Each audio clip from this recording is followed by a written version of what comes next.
Merveilleux Jésus. Alors, nous voulons partager ensemble avec vous la parole du Seigneur. Shalom bien-aimé. Shalom pasteur. Shalom, shalom. Shalom pasteur. Alors, c'est que Dieu attend de nous durant cette période de Bunda 21. Je bénis Dieu pour le puissant et le profond message que le docteur Kateba nous a apporté hier à midi. Waouh, waouh, waouh, waouh. Est-ce que quelqu'un peut m'aider à honorer la grâce, à honorer l'onction? Docteur, ça vous ennuierait de vous lever. L'Église veut vous honorer. Oh bien-aimés, nous savons comment nous honorons les serviteurs de Dieu. Surtout ceux qui nous partagent la parole. La Bible dit qu'ils sont dignes d'un double honneur. Est-ce que tu as encore doublé honneur de ce Wow! Alléluia. Merci, docteur. Et merci à la gardienne de son onction, Maman Thérèse. Maman Thérèse Esther. Que j'aime appeler affectueusement Maman Esther. Alléluia. Amen. Je pensais que Maman Esther, papa dans le pas Maman. C'est que Bissot en Philadelphie pour Bissot Maman Esther. Oui ou non? Oui. Qui est pour? Bissonios. Adopté. Maman Esther. Nous sommes dans le psaume 27e, le verset 4. Je demande à l'Éternel une chose que je désire ardemment. Une chose que je désire de tout mon cœur, de toute mon âme et de toute ma force. Je voudrais habiter toute ma vie dans la maison de l'Éternel. Rester là, demeurer là. C'est mon désir le plus ardent. Mais pourquoi voudrais-je demeurer dans la maison de l'Éternel? Parce que là, il y a des choses qui me fascinent. Alléluia. Là, il y a des choses que j'aimerais contempler. Alors il dit, pour contempler la magnificence de l'Éternel. Oh, j'ai prié que pendant ce temps que Dieu te fasse voir sa magnificence. Que le Seigneur te révèle la splendeur de sa magnificence et pour admirer son sanctuaire, admirer sa demeure, admirer son temple. Le jour où la reine de Saba a débarqué à Jérusalem, il a vu le temple, il a vu la maison du roi Salomon, il a vu les serviteurs, leur accoutrement, leur tenue, il a vu les ustensiles et de la maison de Dieu et de la maison de Salomon. Il a vu sa gloire. Il dit, j'ai entendu parler de toi, mais les nouvelles qui me sont parvenues n'ont pas été fidèles, car ce que je viens de voir est bien plus grand que ce que j'avais entendu. Il dit, ils sont heureux. Sont heureux ces gens qui travaillent à ta cour.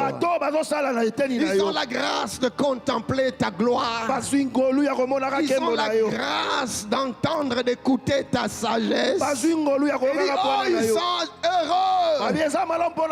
La Bible déclare, c'est Jésus qui parle. Il dit, il y a ici plus que Salomon.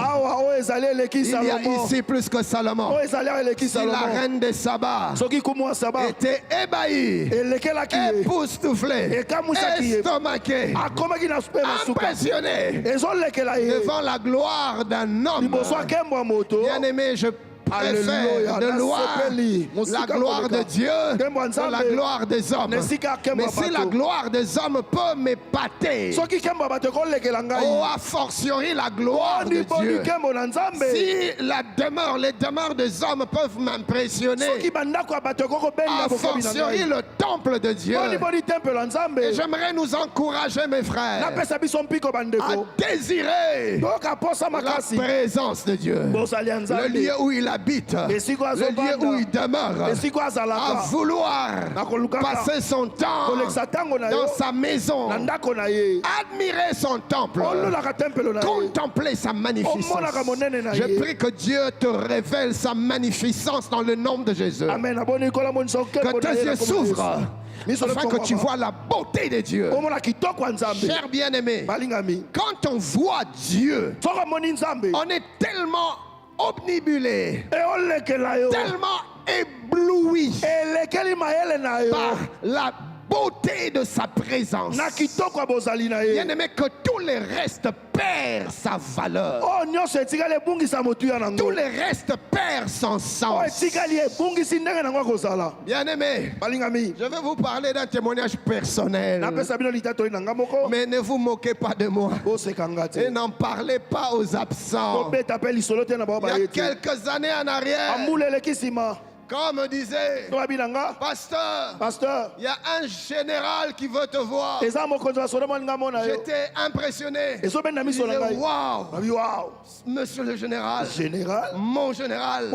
J'étais impressionné. Je serrais la main d'un général. Il y a quelques années en arrière, quand on me disait, pasteur, il y a tel ministre qui veut discuter avec toi. Je disais, waouh, le ministre veut parler avec moi. Je me rappellerai toujours.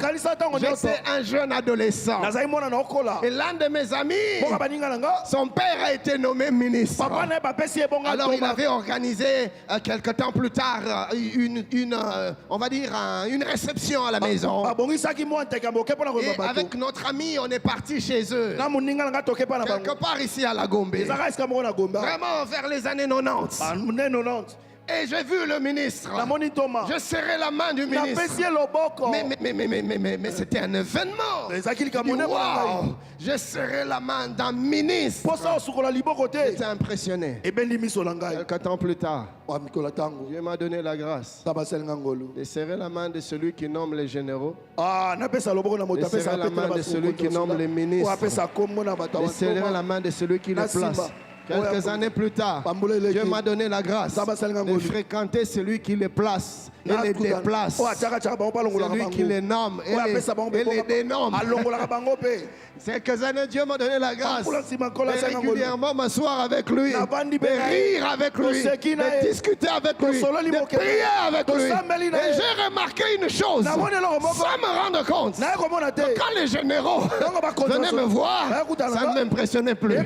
J'ai vu celui qui t'a placé. J'ai discuté avec celui qui t'a mis là. Donc quand on me disait, un tel ministre, un tel DG, un tel CEO, faut prier avec toi, ça ne me disait plus rien. Je ne tremblais plus comme avant. Pourquoi? Parce que j'ai vu celui qui les a tous nommés. Bien-aimé, et ici, je ne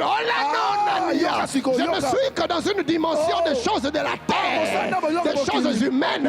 Le jour où je vois Dieu, même celui qui nomme, ce qui m'impressionnait hier, même lui-même, ce n'est plus le même effet, parce que j'ai vu Dieu. J'ai vu celui qui place celui qui nomme.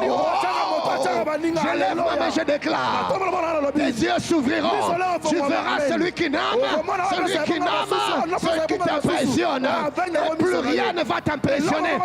Tu ne vas plus trembler devant rien, tu ne vas plus perdre le contrôle devant rien. J'ai vu des gens perdre le contrôle devant les autorités. C'est-à-dire que l'eau, mais calme-toi, donc panique pendant qu'il peut les on se contrôle sous semaine. Frère, qu'est-ce qui se passe? Yo omesana. Tu es habitué. De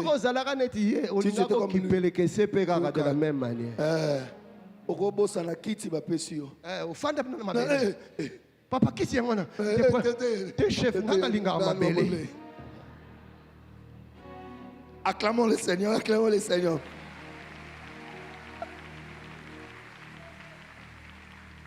Il y a ici plus que celui qui nomme ceux qui nous impressionnent. Il y a ici plus que Salomon. Nous avons affaire au Créateur du ciel et de la terre. Celui dont le nombre de jours ne saurait être compté. Celui qui n'a pas commencé un jour mais qui a toujours existé. Celui qui n'a pas de limites ni de frontières. Il est au commencement avant le commencement et il sera à la fin quand la fin arrivera. Nous adorons le premier et le dernier. Le premier et le dernier. Il est l'alpha et l'oméga. Nous adorons celui dont les paroles sont créatrices. Rien de ce qui existe n'existe sans sa parole. Il a le monde, l'univers entre ses mains. Rien ne lui échappe. Rien ne le dépasse. Tout est sous son contrôle. Nous adorons le Dieu vivant, le Dieu puissant, le Dieu omniprésent. Omniprésent, omnipotent, il est présent au même moment, de la même manière, en tout lieu, en toutes circonstances. Il est ici quand on l'adore, il est en Chine, là où on l'adore, il est dans ta chambre quand tu l'adores, il est dans ton travail, avec toi, au volant de ta voiture, il te protège et te sécurise. Comment ne pas adorer un tel Dieu, un Dieu si grand, un Dieu si puissant, un Dieu au devant de qui les montagnes mugissent, les flots de la terre, les flots des mers mugissent. La Bible déclare, quand il s'approchait, les eaux l'ont vu, les eaux se sont mis à reculer. Israël est en train de traverser le désert. Ils sont butés à un obstacle, la mer rouge. Ils ne savent comment passer. Quand Dieu a vu ça, il a dit petit problème. Je vais descendre. Au travers de son ange, Dieu est descendu. Dieu n'a rien dit. Il s'est seulement mis à avancer. Il s'est seulement mis à s'approcher. Il s'est seulement dit à avancer. Et quand la mer a vu Dieu, pareil pour le fleuve Jourdain, quand les eaux ont vu Dieu, le psalmiste déclare, les eaux se sont mis à reculer. Les eaux se sont mis à reculer parce que rien ni personne ne tient devant la présence du Créateur. La créature se soumet. La créature se prosterne. Les créatures s'inclinent au devant du Créateur. Et je t'annonce que c'est le Dieu que tu adores. Ce n'est pas un morceau de bois.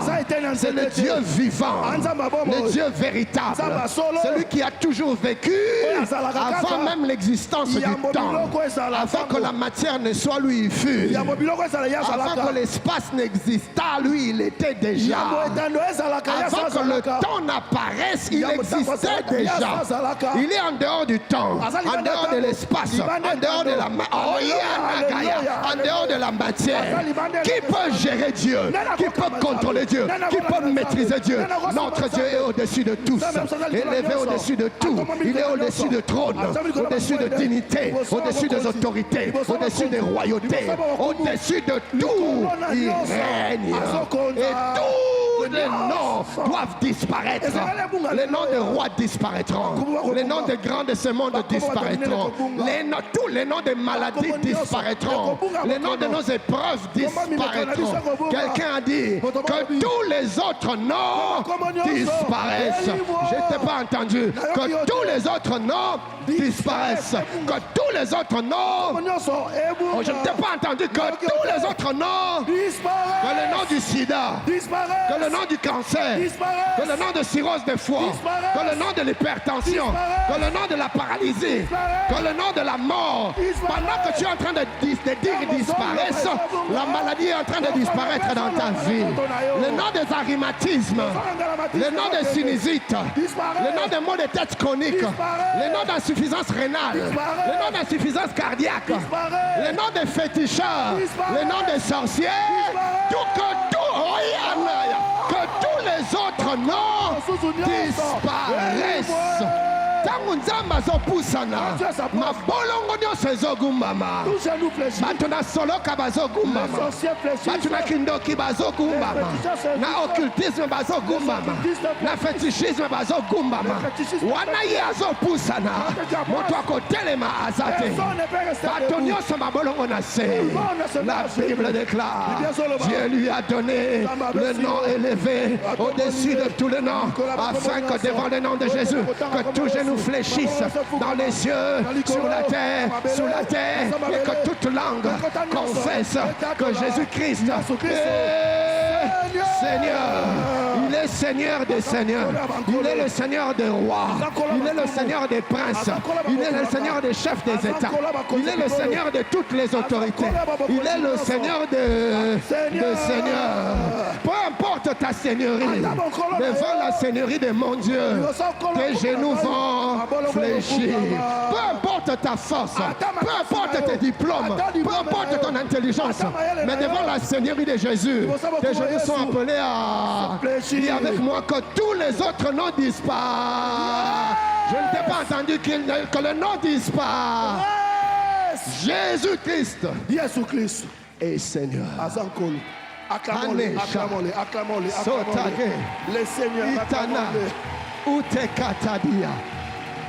Alors maintenant, ce qui se passe, quand tu cherches sa face, il l'a fait luire sur ta face.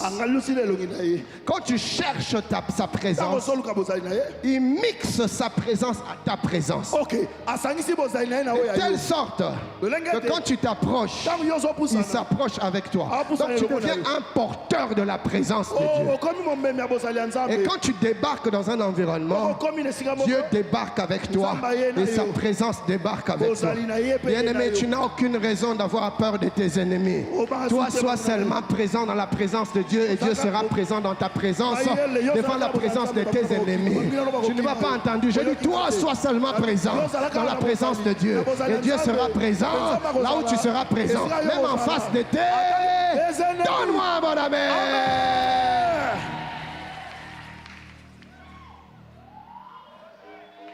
Quel sauveur merveilleux! Quel sauveur merveilleux! Et Dieu nous appelle à aimer sa présence. Rien n'est pareil à sa présence. À chérir sa présence. Faire de sa présence l'objet de nos quêtes et de nos recherches. C'est à cela que Dieu nous appelle. Bien-aimé, tous ces jours-ci, je crie à Dieu. Je pleure devant Dieu. Je dis, Seigneur, je veux voir un peuple qui languit après ta présence. Je veux voir un peuple qui soupire après ta présence. Je veux voir un peuple qui est enthousiaste devant pour ta présence. Seigneur, je veux que l'indifférence de ta présence nous quitte. Je veux que ta présence soit ce que nous cherchons de plus qu'au monde. Que nous puissions chercher ta présence plus que l'or.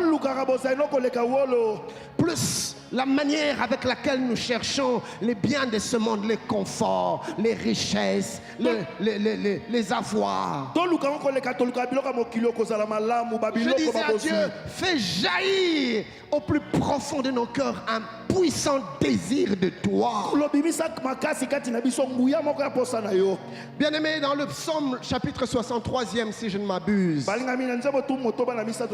David dit, dans une terre aride et desséchée, une terre inculte, une terre qui ne produit rien, une terre, un environnement infertile, Maman Michel, où règne la mort, le chaos et la désolation. David se retrouve dans un tel environnement où il ne voit pas où le secours peut venir. car il se retrouve dans un lieu d'isolement, là où très peu osent s'y aventurer, parce qu'il n'y a rien à espérer dans tel milieu. Il se retrouve dans un environnement hostile.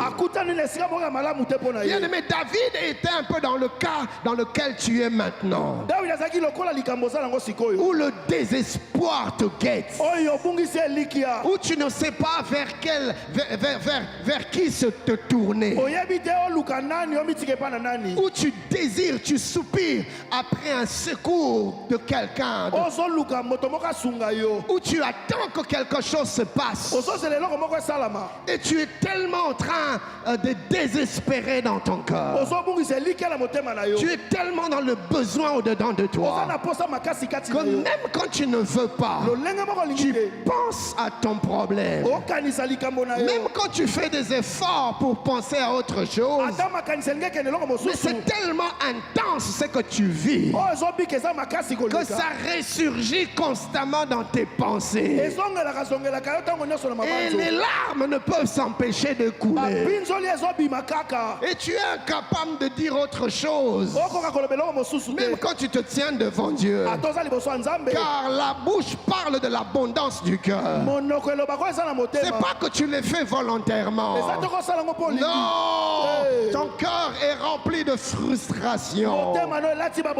Ton cœur est brisé, déchiré. Et vu que c'est le genre de choses qui te remplissent au-dedans de toi, quand tu te tiens devant Dieu, tu ne peux t'empêcher de faire sortir tes frustrations, de faire sortir tes blessures, de parler de ton désespoir, de crier à lui par rapport à ce que tu vis. Humainement, c'est normal. Et David, humain comme nous, se retrouve dans la même situation que toi, la même situation que moi. Mais David fait une chose. Il dit: mon âme soupire après toi. Vous voyez, il dit: mon âme te désire.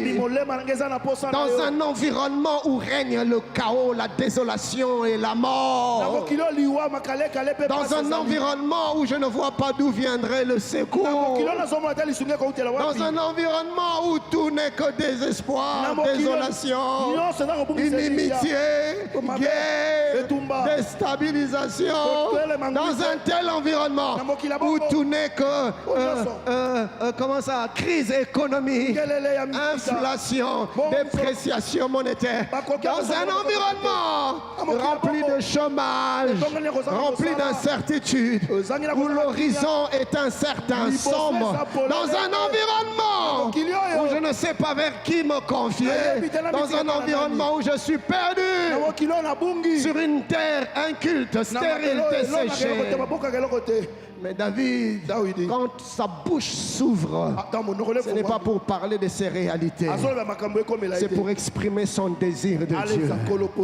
David ne prie pas pour que Dieu intervienne, pour que Dieu change sa situation.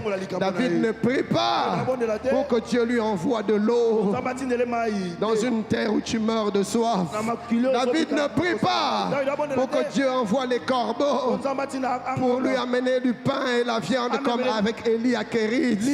Non, David ne demande rien au regard de ceux qui traversent. Bien-aimé, la bouche parle de l'abondance du cœur. Même dans un tel environnement, le cœur de David était rempli d'un désir ardent, d'une soif intense. Pas du pain ou de l'eau, non. Un désir ardent de la présence de Dieu, de la communion avec Dieu, de la révélation de Dieu. Il veut s'approcher de Dieu. Là où tout le monde demande l'argent, lui demande Dieu. Là où tout le monde demande le mariage, lui demande Dieu. Là où tout le monde demande le voyage, lui demande Dieu. Là où tout le monde demande la percée, le développement, la prospérité, là où tout le monde veut être béni, David, lui, demande Dieu. Je veux Dieu. Seigneur, je manque à boire. mais je veux Dieu. Papa, je manque du pain, mais je veux Dieu. Papa, je suis dans la stérilité, mais je veux Dieu. Papa, je manque même le minimum, le strict minimum, mais je veux Dieu. Je veux Dieu. Je désire Dieu. Je soupire après Dieu. Je languis après Dieu. C'est Dieu que je veux.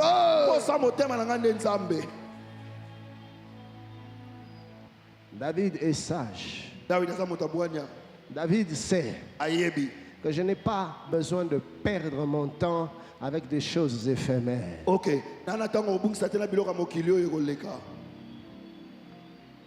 Une fois que je me connecte à Dieu, il saura être mon pourvoyeur. Amen.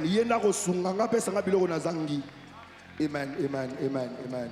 Une fois que je me connecte à Dieu, il saura répondre à mes questions, même quand je ne le lui demanderai pas. Une fois que je m'attache à Dieu, il se souviendra de moi, même quand je ne le lui demanderai pas. Bien-aimé, Dieu est à la recherche des hommes et des femmes qui le cherchent. Amen. Quittez les distractions dans lesquelles vous êtes. Vous passez trop de temps à demander des choses que Dieu vous a déjà promis. Jésus dit, observez ces moineaux. Ils ne sèment ni ne moissonnent, mais votre Père Céleste prend soin d'eux. Avez-vous déjà vu un oiseau le matin sortir et s'inquiéter? Où vais-je trouver la nourriture pour mes enfants? Où vais-je trouver de l'eau à boire? Que vais-je faire pour m'en sortir? Non! Tout ce qu'il fait, c'est quitter son nid et s'envoler, se laisser emporter au gré de vent. Car il sait que mon Créateur prendra soin de moi. Mon Créateur s'occupera de moi. Mon Créateur me nourrira. Et Jésus dit, si les moineaux qui ne sème, ni ne moissonnent, qui ne font rien, qui n'investissent nulle part. Mais Dieu, leur créateur, prend soin d'eux. Jésus se tourne vers eux et il leur pose la question. Dites-moi, ne valez-vous pas plus que ces passereaux? Ne valez-vous pas plus que ces moineaux? Ne valez-vous pas plus que ces pigeons, ces corbeaux, ces hirondelles?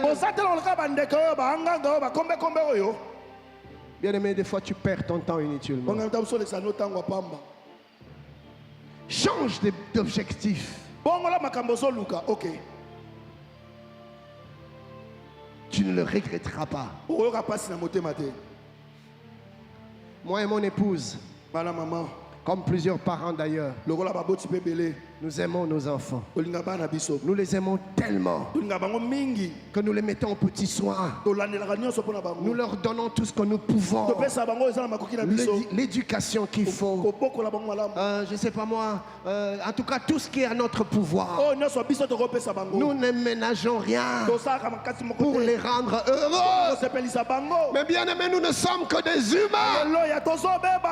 Quand je regarde comment maman pasteur Nathalie se casse en mille. Elle est au travail.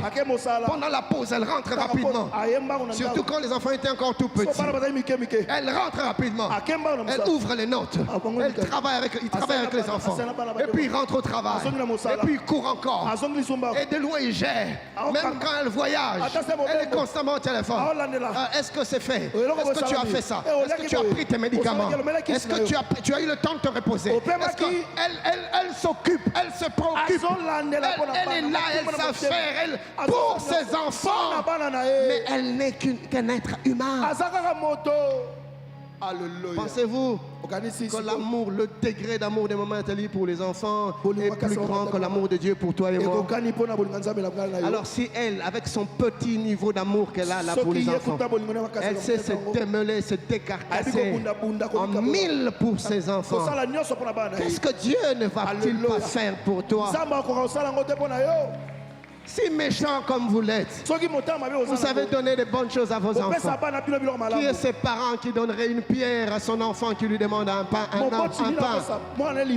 Quel est ce parent qui donnerait un serpent à son enfant qui lui demande un poisson? Qui est ce père qui donnera un scorpion à un enfant qui lui demande un œuf? Imaginez un peu. Quel est ce parent? L'enfant pleure pour le pain. Il prend une pierre, il lui donne. L'enfant pleure pour le poisson. Il prend un serpent, il lui donne. L'enfant pleure pour l'œuf. Il prend un scorpion. Quel est ce parent qui peut faire une chose aussi horrible? Alors maintenant il dit, à combien plus forte raison Dieu? Alors pourquoi vous inquiétez-vous? Le temps est arrivé où nous devons revenir aux priorités. Amen.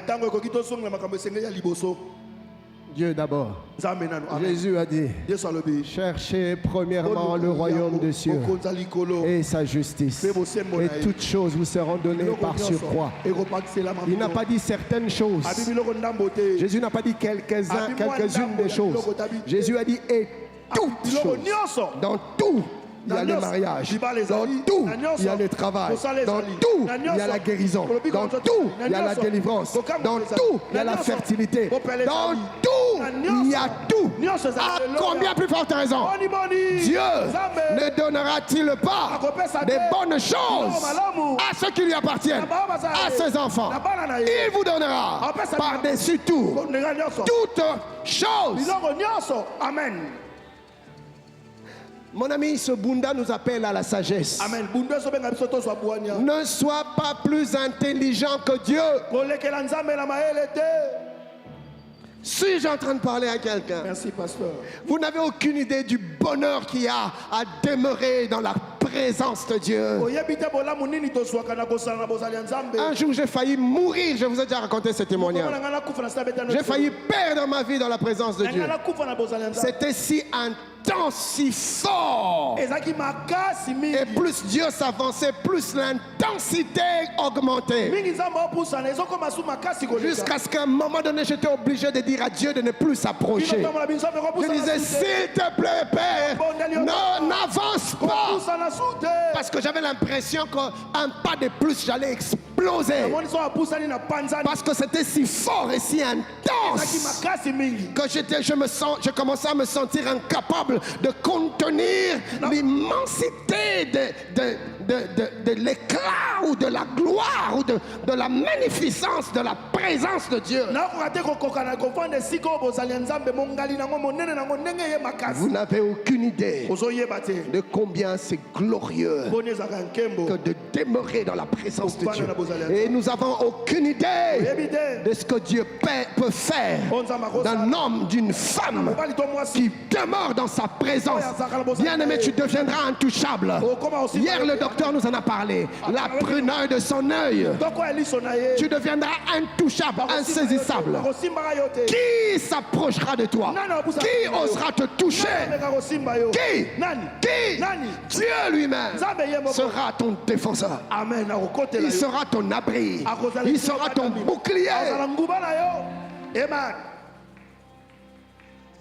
Il sera ton pourvoyeur. Il prendra soin de toi. Jette-toi sur ses genoux. Divine Christella. Demeurez là. Sur ses genoux. Chérissez Dieu. Comme le Père qui est parti. Plus que le Père qui est parti. Vous qui avez tellement aimé votre papa, Dieu l'a pris. Et Dieu me dit de vous dire qu'il est plus pour vous que ce que lui était pour vous. Amen. Dieu me dit de vous dire, restez sur ses genoux. Restez à ses pieds. Fini le deuil. Dieu est votre consolation.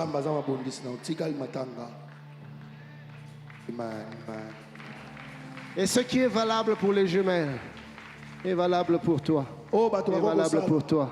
Oui, pour toi aussi c'est valable. Valable pour moi. Dieu nous appelle à nous jeter sur ses genoux comme des enfants, à demeurer là à lui donner l'opportunité de s'occuper de nous, de nous border, de nous chérir, de nous manifester son amour, de nous aimer.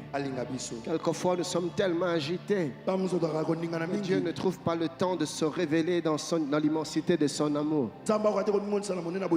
Jette-toi à ses pieds comme un bébé et fais-lui confiance et tu seras étonné. Il va te montrer combien il t'aime. Tu n'as aucune idée de combien Dieu t'aime. Il a été capable de tout quitter, même la présence de son Père, pour se rapprocher de toi. Même le Père lui-même est allé jusqu'à donner ce qu'il avait de plus précieux, son seul et son unique Fils. Dieu l'a livré pour toi. Comment ne peux-tu pas comprendre son amour? Alors pourquoi t'agites-tu? Pourquoi promènes-tu des regards inquiets? Fais-lui confiance et demeure dans sa présence. Arrête de chercher à te débrouiller pour trouver toi-même les voies de sortie, au point même de te compromettre, au point même de trahir ton alliance. Dieu me dit de te dire, arrête ça. Rentre à ses pieds. Assis-toi sur ses genoux. Aime-le. Laisse-le t'aimer. Fais-lui confiance. Il est un père. Un père pour toi. L'heure est arrivée où nous devons aller dans une autre dimension, dans notre relation avec Dieu. Et je prie de tout mon cœur pour qu'après ce bunda, que des shifts se passent en Seigneur. Je prie de tout mon cœur pour qu'après ce bunda, que tu entres dans un autre niveau, un autre degré, une autre dimension, dans l'attachement avec Dieu, dans la relation, dans la communion, que rien ni personne ne t'éloigne de lui, que tu sois un résident permanent de la présence de Dieu, que tu sois un résident permanent de la demeure de Dieu, que tu restes là malgré les temps, les vents, les tempêtes, les marées, que tu restes là, que rien ne te sorte de sa présence, que tu demeures connecté à Dieu tous les jours de ta vie. Je voudrais, nous dit le psalmiste, habiter dans la maison du Seigneur tous les jours de ma vie. Lève-toi là où tu es. Tu vas le désirer. Tu vas le lui demander. Tu vas soupirer. Une chose que je désire ardemment, une chose que je cherche de toutes mes forces, habiter dans son temple pour admirer sa beauté, contempler sa beauté, admirer sa demeure. Une chose que je désire ardemment. Bien aimé, je vais te dire une chose. Ne cherche pas à créer ces désirs par toi-même. C'est un don qui doit te venir du ciel. La Bible dit, il répand dans nos cœurs son amour par son esprit. C'est comme ça que tu devrais prier. Pas chercher à montrer Dieu comment tu l'aimes. Non. Montre à Dieu combien tu es incapable de l'aimer tel qu'il le veut. Alors étends tes mains et dis, Père, place dans mon cœur un désir ardent, une soif intense de toi. Je veux te désirer. Je veux soupirer avec moi. Dis avec moi, papa. Je ne t'ai pas entendu. Père, ce matin, une seule chose que je te demande, place dans mon cœur. Je ne t'entends pas. Place dans mon cœur un désir ardent de ta personne, de ta présence. Fais-moi aimer ce que tu es. Plus d'amour pour toi, plus de passion pour toi, plus d'empressement pour toi, plus de zèle pour toi, plus de consécration pour toi. Au nom de élève ta voix, parle à Dieu. Demande, tu peux claquer tes mains. Oui, vas-y. Demande de la part de l'Esprit qu'il place dans ton cœur. Tu n'as pas besoin de chercher à le créer par toi-même. C'est un don du ciel. Tu dois le désirer. Tu dois le demander. Place dans mon cœur un désir ardent, une soif intense de toi. Je veux t'aimer plus que tout. Je veux te chercher plus que l'argent. Je veux te chercher plus que l'or. Je veux te chercher plus que les richesses. Je veux te chercher plus que le mariage. Père, place en moi le désir de toi. Oui, prie. Parle à Dieu. Cela doit te venir du ciel. Par toi-même, tu n'y arriveras pas. Ne te fie pas aux émotions. Les émotions sont versatiles. À un moment donné, l'émotion peut venir et tu crois que ça y est. Tu brûles du désir de Dieu. Et puis quelques heures plus tard, l'émotion va passer. Demande plus qu'une émotion. Demande un état d'esprit. Un désir ardent. Un désir ardent. Bien enfoui dans ton âme. Bien enfoui dans ton cœur. Demande à Dieu qui te donne une soif intense. Toujours plus de Dieu. Je veux Dieu. Plus de Dieu. Je veux Jésus. Plus de Jésus. Je veux Dieu. Je veux Dieu. Le pasteur Héros va s'approcher. Alors que tu pries. Plus de toi, Seigneur. Plus de toi, Seigneur. Plus de toi, Seigneur. Plus de toi, Seigneur. Plus de toi, Seigneur. Plus de toi, Seigneur. Plus de toi, Seigneur. Plus de toi.